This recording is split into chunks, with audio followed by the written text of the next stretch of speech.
नमस्कार मित्रों, एक बार फिर आपके सामने प्रस्तुत हूँ मैं कक्षा 10 के संस्कृत का कोर्स लेकर के। चैप्टर 5 यानी पंचम पाठ है जननी तुल्य वत्सला। चैप्टर का हेडिंग है जननी तुल्य वत्सला, मतलब माता संतानों के प्रति समान रूप से प्रेम करने वाली होती है। तो इसका प्रसंग बिंदु हम देख लेते हैं। प्रसंग लिखते समय हमें क्या क्या जरूरत पड़ेगी। पाठ्य पुस्तक का नाम शैमुषी, पाठ का नाम जननी तुल्य वत्सला, जिसका अर्थ है कि माता संतानों के प्रति समान रूप से प्रेम करने वाली होती है। और किस ग्रंथ से लिया गया है? महाभारत के वन पर्व से। ग्रंथकर्ता का नाम महर्षि वेदव्यास, क्योंकि महर्षि वेदव्यास ने ही महाभारत लिखी है। इस पाठ में जिस बात की विशेष पुष्टि होती है, जिसका उद्देश्य है सभी जीवों के प्रति व सभी संतानों के प्रति समान प्रेम की भावना की अभिव्यक्ति, उसकी पुष्टि।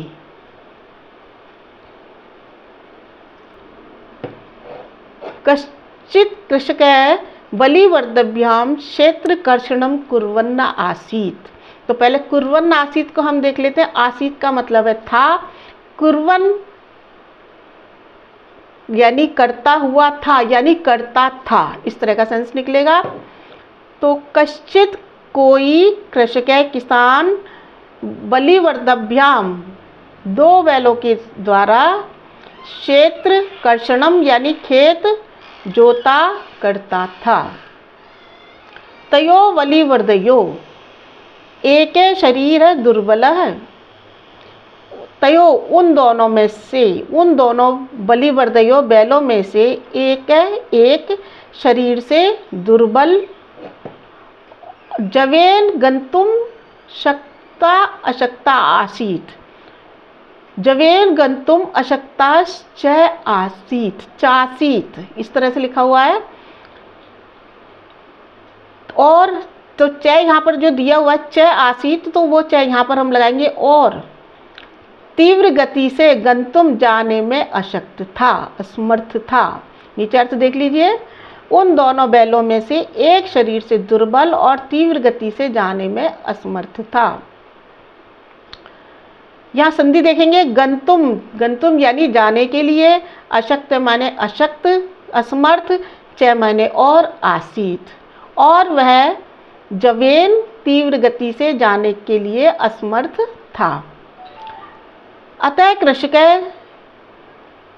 इसलिए कृषक तम दुर्बलम वृषभम, उस दुर्बल बैल को तोदनेन अनुद्यमाने अवर्तत, तोदनेन दुख देता हुआ, अनुद्यमाने अवर्तत हाका करता था।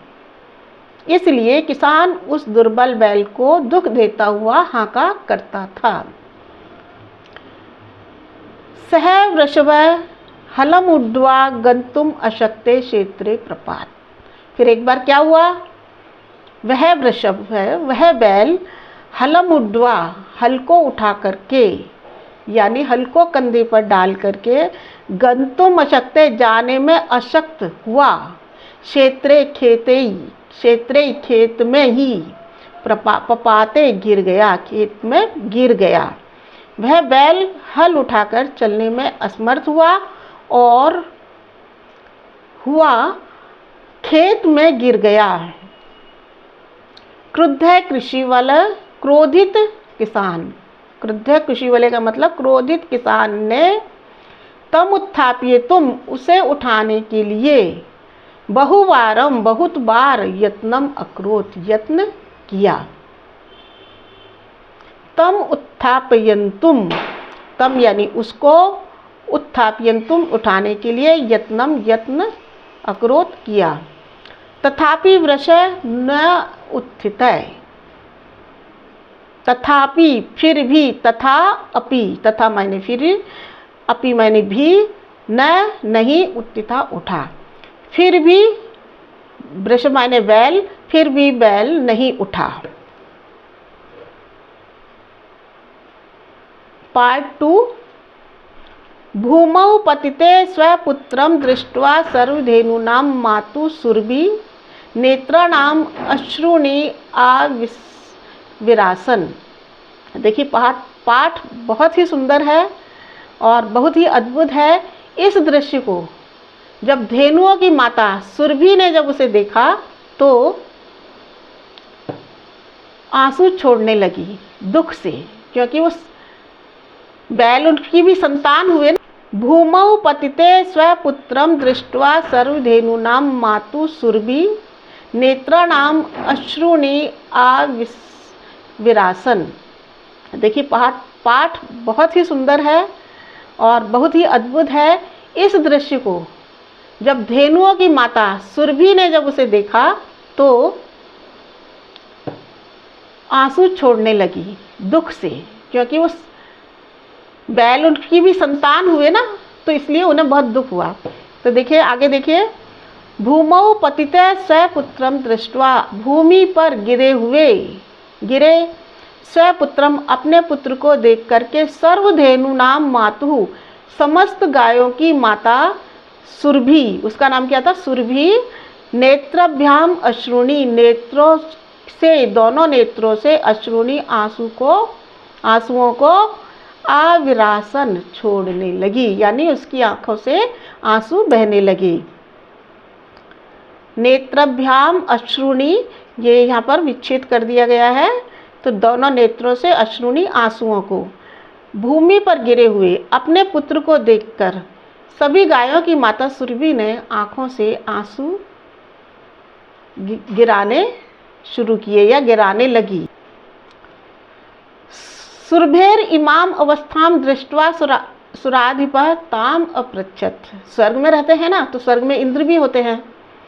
सुरभेर इमाम अवस्थाम, सुरभि की यह अवस्था, इस अवस्था को दृष्ट्वा देख करके, सुराधिपः, सुर अधिपः, देवताओं के राजा कौन है? इंद्र। ताम अपृच्छत, उसको पूछा।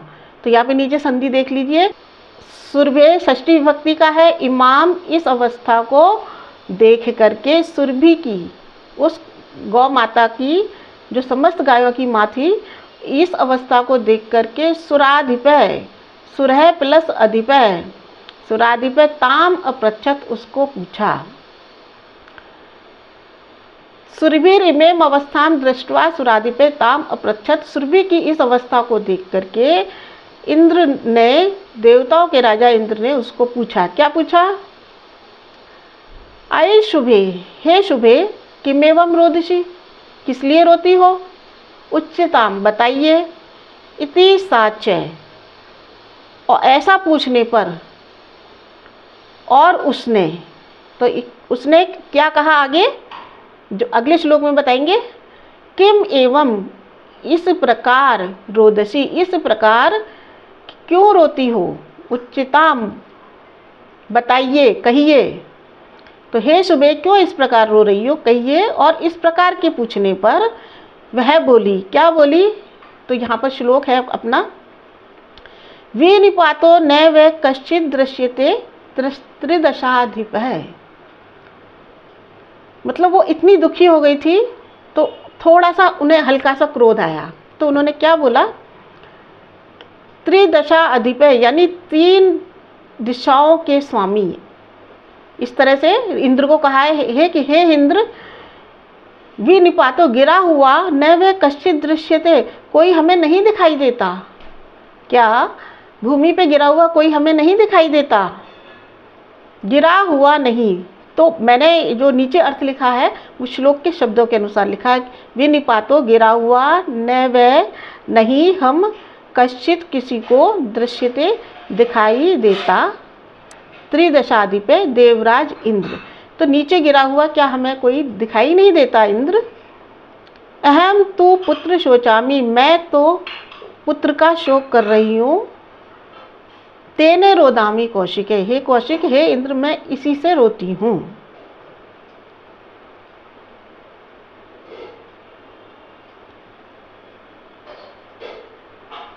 पार्ट 3 है, भो वासवै, हे इंद्र, पुत्रस्य दैन्यम दृष्ट्वा अहम रोदामी, पुत्र की दीन दशा को देख करके, दृष्टवा देख करके, अहम रोदामी मैं रोती हूँ। हे इंद्र, पुत्र की दीनता को देख करके मैं रोती हूँ। दीनता का अर्थ होता है बेचारगी। दीन इति जानन्नपि कृषिकै तम बहुधा पीड़यति।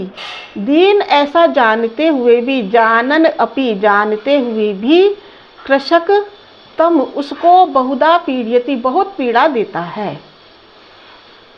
यह बैल दीन और कमज़ोर है ऐसा जानकर भी किसान उसको बहुत बार पीड़ा देता है।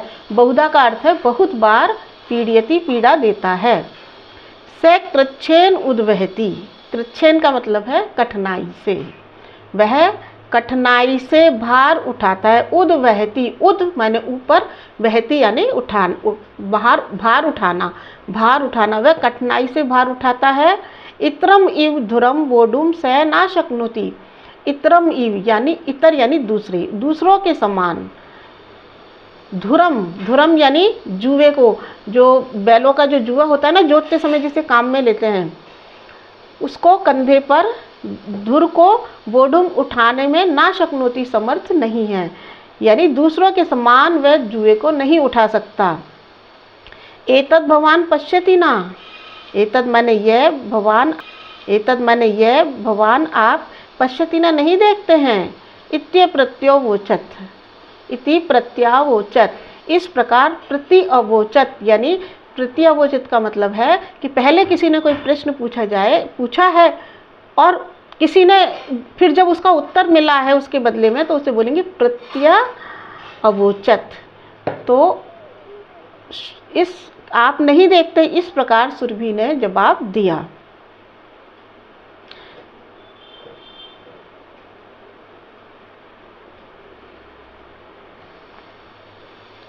भद्रे नूनम सहस्त्राधिकेषु पुत्रेषु सतेषु अपि। भद्रे यानी हे कल्याणी, निश्चय ही सहस्त्राधिके, सहस्त्रों से अधिक, हजारों, पुत्रेषु पुत्रों के, सतेषु होने पर भी, सतेषु होने पर, अपि माने भी, सतेषु अपि होने पर भी, तव अस्मिन् एतादृशं वात्सल्यम कथम, तुम्हारा, तव माने तुम्हारा, अस्मिन् इसी में, एतादृशम इस प्रकार का वात्सल्य क्यों है, इसी पुत्र में इस प्रकार का वात्सल्य क्यों है। इति इंद्रेण पृष्ठा सुरभि प्रत्यावोचत, फिर प्रत्यावोचत आया है, इसका मतलब फिर उन्होंने जवाब देना है। इति इंद्रेण पृष्ठा, इंद्र के द्वारा ऐसे पूछे जाने पर,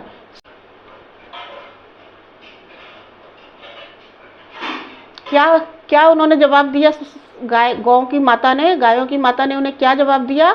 यदि पुत्र सहस्त्रम में, सर्वत्र सममेव में, यदि मेरे हजारों पुत्रों, यदि पुत्र सहस्त्रम में, यदि मेरे हजारों पुत्र हों, सभी मुझे समान रूप से प्रिय हैं। दीनस्य तु सुतः शक्र पुत्रस्या अभ्याधिका कृपा।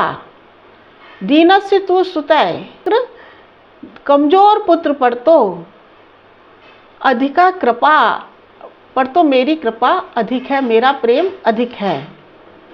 बहुनी अपत्यानि में संतीति सत्यम, बहुनी यानी बहुत सारी, अपत्यानि संताने, में माने मेरे, संति माने हैं, इति इस प्रकार, सत्यम सत्य है कि मेरे बहुत सी संतानें हैं, ये तो सत्य है।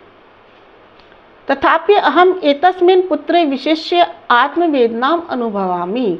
तथापि फिर भी, देखिए विच्छेद देखिएगा इस पूरे वर्ड का, तथापि फिर भी, अहम मैं, एतस्मिन् इसमें, इसमें, फिर भी मैं इसमें, इस पुत्र में, विशिष्ट विशेष प्रकार से आत्मवेदना को, दुख को अनुभव करती हूँ। यतो ही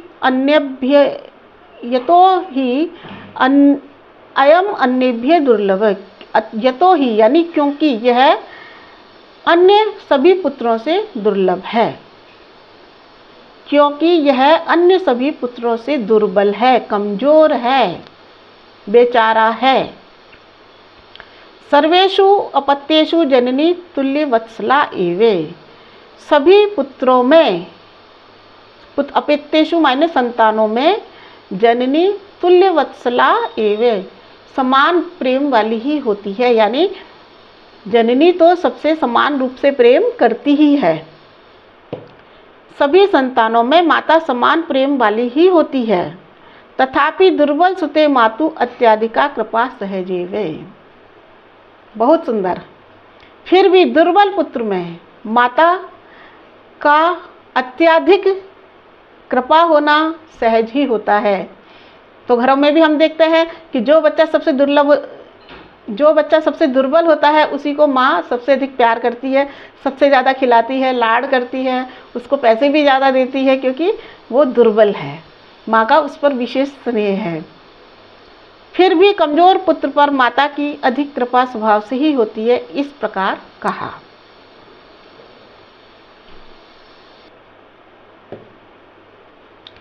सुरभीं वचनं श्रुत्वा भृशं विस्मितास्य आखण्डलस्य अपि हृदयम् अद्रवत्। सुरभि के वचनों को सुनकर के भृशं विस्मित तस्य बहुत अधिक विस्मित हुए, आश्चर्य में पड़े हुए, आखण्डलस्य इंद्र के भी, अपि भी हृदय द्रवीभूत हो गया। यानी इंद्र को भी दया आ गई। सुरभि के वचनों को सुनकर विस्मित हुए इंद्र का भी हृदय द्रवित हो गया। स तं तामेव अशान्तवयत् स च ताम एवं अशान्तवयत्। इस प्रकार से उसको सांत्वना दी। उसने उसको इस प्रकार से सांत्वना दी। गच्छ वत्सम, पुत्री जाओ, सर्वम भवद्रम जायेत, सब अच्छा ही होगा। फिर 5वां पार्ट है इसका। अचिराद एव चंडवातेन मेघरवेश्च सहसे प्रवर्षत। अचिरादेव शीघ्र ही, चंडवातेन तेज वायु, मेघरवेश्च और मेघों की आवाज से, प्रवर्षत बरखा बारिश, समजायते शुरू हो गई। और शीघ्र ही तेज वायु और बादलों की आवाज के साथ तेज वर्षा शुरू हो गई। पश्यते एवं सर्वत्र जलोप्लव संजाते। देखते ही इस प्रकार सब जगह जलोप्लव, जल ही जल संजाते हो गया। कृष्के हर्षातिरेकेण कर्षणा अभिमुख सन वृषभौ नीत्वा गृहम् आनये। कृषक अत्याधिक हर्षातिरेकेण मतलब अत्याधिक प्रसन्न होने से, बारिश हो गई तो कृषक के लिए अच्छा हो गया। तो अत्याधिक प्रसन्न होने से कर्षणा अभिमुख, जुताई को छोड़ते हुए, वृषभौ दोनों बैलों को, नीत्वा लेकर के, गृहम् आनयते घर की ओर आ गया। आगे श्लोक है। अपत्येषु सर्वेषु जननी तुल्य वत्सला। अपत्येषु संतानों में, सभी संतानों में माता तुल्य वत्सला समान स्नेह वाली होती है। पुत्रे दीने तु सा माता, और दीन पुत्र पर तो के प्रति तो माता कृपा आर्द्र हृदय भवेत, अधिक कृपा युक्त हृदय वाली होती है। चूँकि भवेत लिखा है तो होनी चाहिए। तो मित्रों, ये था आपका 5वां पाठ कंप्लीट हो चुका है। इसके बाद हम लेंगे इसके क्वेश्चन आंसर्स। तैयार रहिए मेरे साथ पढ़ने के लिए। जय तु संस्कृतम, जय तु भारतम, जय हिंद।